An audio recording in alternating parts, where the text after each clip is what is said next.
किसान को उसकी कीमत नहीं मिलती, ना मकाई की कीमत मिलती, ना गेहूं की मिलती, ना धान की मिलती है। आपको जरूरत है तो एक काम करने वाले विधायक की जरूरत है।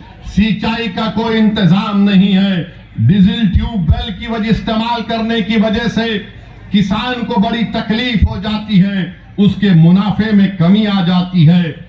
क्या इस विधायक ने यहां पर किसानों के लिए कोई कोल्ड स्टोरेज का इंतजाम किया? जोर से बोलिए, इंतजाम किया? अल्लाह करे कि उसकी कान में आपकी नहीं की आवाज सुनाई दे। आप बताइए, बीजेपी और जेडीयू बार बार कहते हैं कि हमने ऐसा कर दिया। अरे ये तमाम यहां पर ढाका विधानसभा में कुछ काम नहीं हुआ, बल्कि आप देखते हैं कि एक मंसूबाबंद तरीके से ढाका विधानसभा को कमजोर कर दिया गया। तो हम उम्मीद करते हैं आपसे कि आप 11 तारीख के दिन अपने के कोर्ट का इस्तेमाल करेंगे। दूसरी तरफ एक और पार्टी है, इंडिया अलायंस, अपने आप को गठबंधन कहते हैं। अब गठबंधन की हकीकत यह है कि जो हमारे वीआईपी पार्टी के लोग हैं, अभी इलेक्शन शुरू नहीं हुआ तो उनके जिम्मेदार ने कह दिया कि बिहार में हमारा मल्ला समाज की आबादी 3% है और हमारा उप मुख्यमंत्री होगा।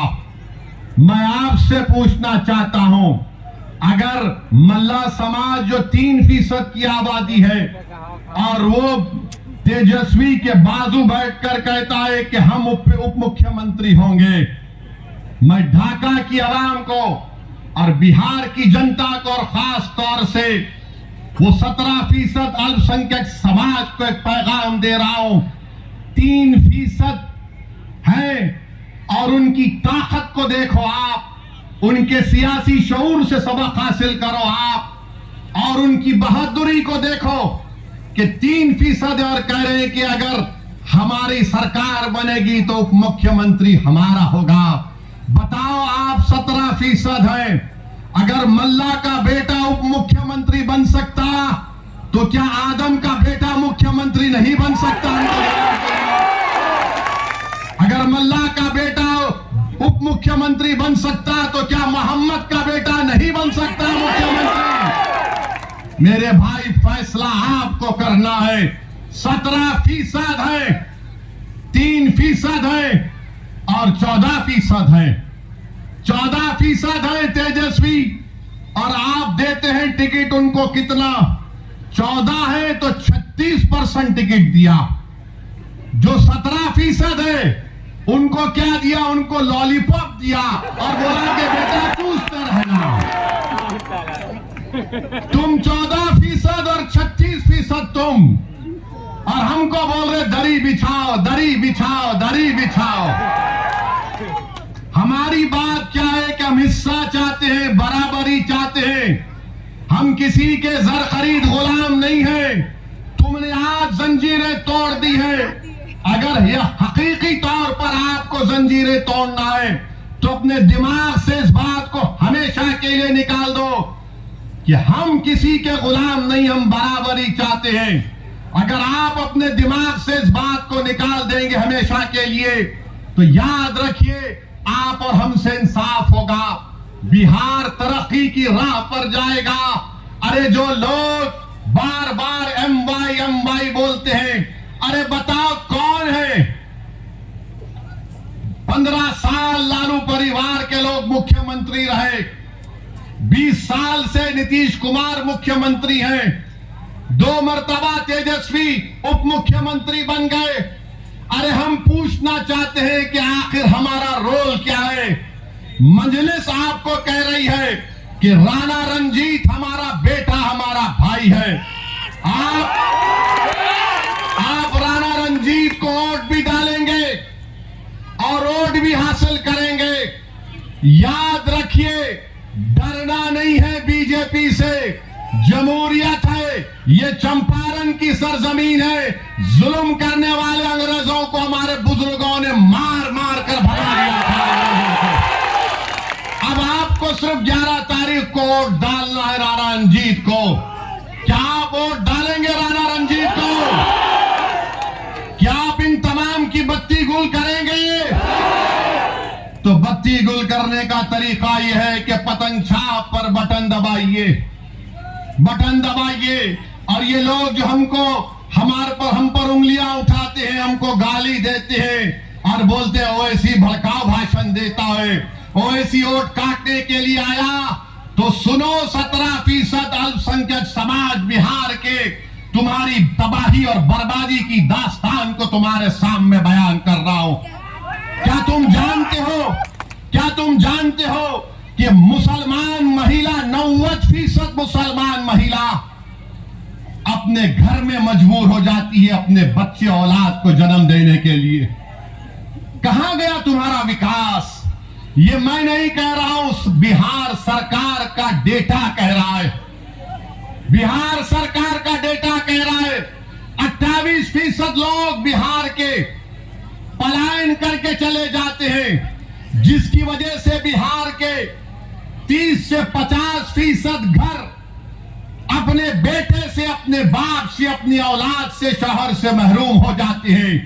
यह विकास है?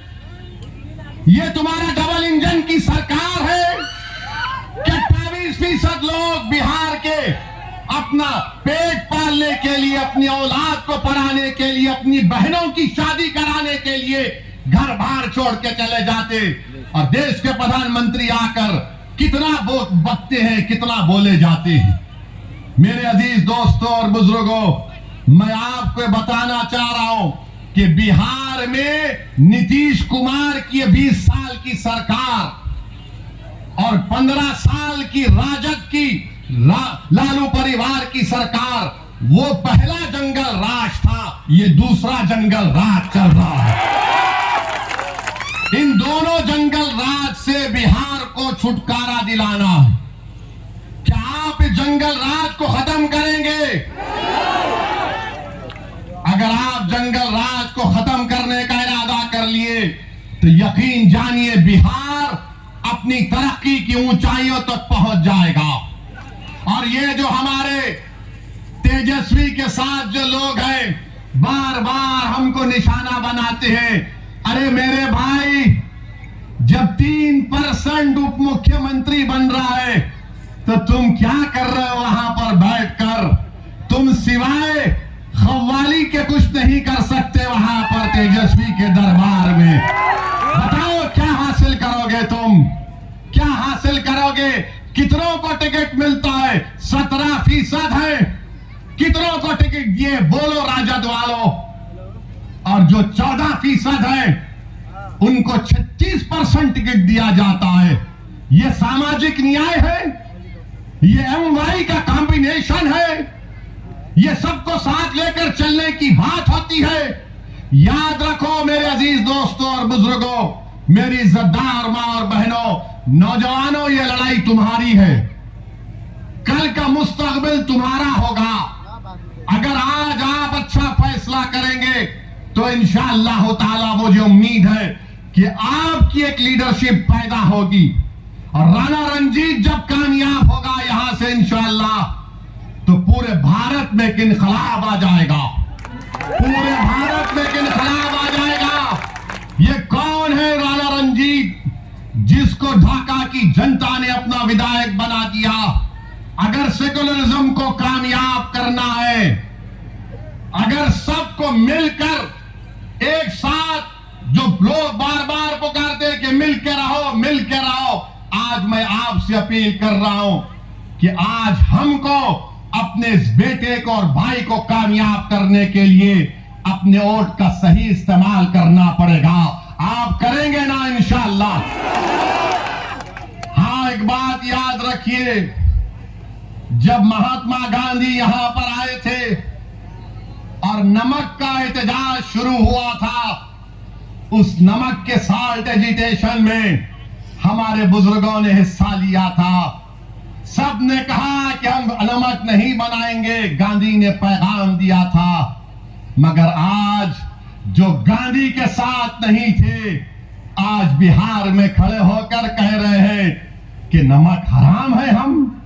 अरे तुम तो गांधी के साथ नहीं थे, तुम अंग्रेजों की नमक हलाली कर रहे थे, और हम वतन से मोहब्बत के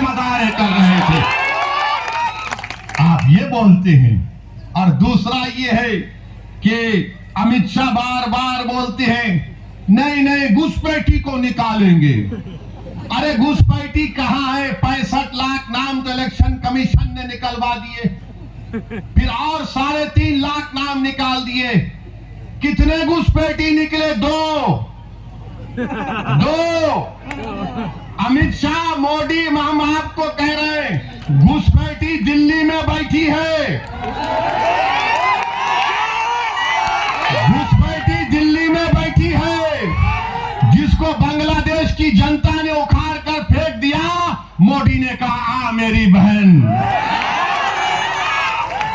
उस घुसपैठी को निकालो। मोदी जी, बिहार में कोई घुसपैठी नहीं है। अगर है तो फिर अमित शाह क्या कर रहे हैं? गृह मंत्री आप हैं, बीएसएफ आपके पास है, सीमा की पुलिस फोर्स आपके पास है, इंटेलिजेंस आपके पास है। बिहार में 20 साल से नीतीश कुमार की सरकार है। अरे बाबा, इसके बावजूद भी तुम चूहे को नहीं पकड़ सके तो शेर से क्यों पूछोगे? हमको पूछ रहे हैं। हम चूहों का शिकार नहीं करते। सुन लो अमित शाह, घुसपैठी आ गया, घुसपैठी आ गया। अरे तुम गृह मंत्री हो, मैं थोड़ी हूं, राणा रंजीत थोड़ी है। नीतीश बाबू आपके मुख्यमंत्री हैं 20 साल से, उनको पूछ लेते। मगर नहीं, दिख गया ढाका से राणा रंजीत बढ़ रहा है तो घुसपैठी, घुसपैठी। बहरहाल मेरे अजीज दोस्तों और बुजुर्गों, हम आपसे अपील कर रहे हैं कि अपने इत्तेहाद को मजबूत रखिए। ढाका को विकास कराना है, ढाका के किसानों से इंसाफ कराना है। तबाह और बर्बाद हुई फसल लाकर किसानों ने हमको दिया। अल्लाह ही जानता है उनके दिल पर क्या गुजर रही होगी कि आज उन्होंने अपनी फसल जो बर्बाद हो गई उसको ला कर दिया। जो 20 साल से सरकार किसानों से इंसाफ नहीं कर सकी, उनके आंसू को पोंछ नहीं सकी, उनकी आमदनी में इजाफा नहीं कर सकी, जो भ्रष्टाचार को आम कर दिया। मोदी कहते ना खाऊंगा ना खाने दूंगा, मगर बिहार में जितना लूटना है लूट लो। आप बताइए, इन तमाम चीजों को खत्म करने के लिए आपको जरूरत है, ढाका की जनता को एक जरूरत है कि एक फाल नौजवान को कामयाब करिए। और ऐसा आदमी जब कामयाब होगा तो दुनिया मजबूर हो जाएगी कहने के लिए कि यही हकीकी मानों में ये सेकुलरिज्म की और भाईचारगी की कामयाबी है। तो हम आपसे अपील कर रहे हैं कि 11 तारीख के दिन जब आप वोट डालने जाएंगे, आप किस पर बटन दबाएंगे? जोर से बोलिए, जोर से बोलिए। इंशाअल्लाह ताला। और जो यहां नहीं आए उन तक हमारा पैगाम पहुंचाइए। मैं शुक्रगुजार हूं कि इतनी बड़ी तादाद में हमारी इज्जतदार मां और बहन भी आए। अल्लाह आप तमाम को सलामत रखे। मुझे मुंगेर जाना है, इसलिए आपसे इजाजत चाहता हूं। अस्सलाम वालेकुम व रहमतुल्लाहि व बरकातहू।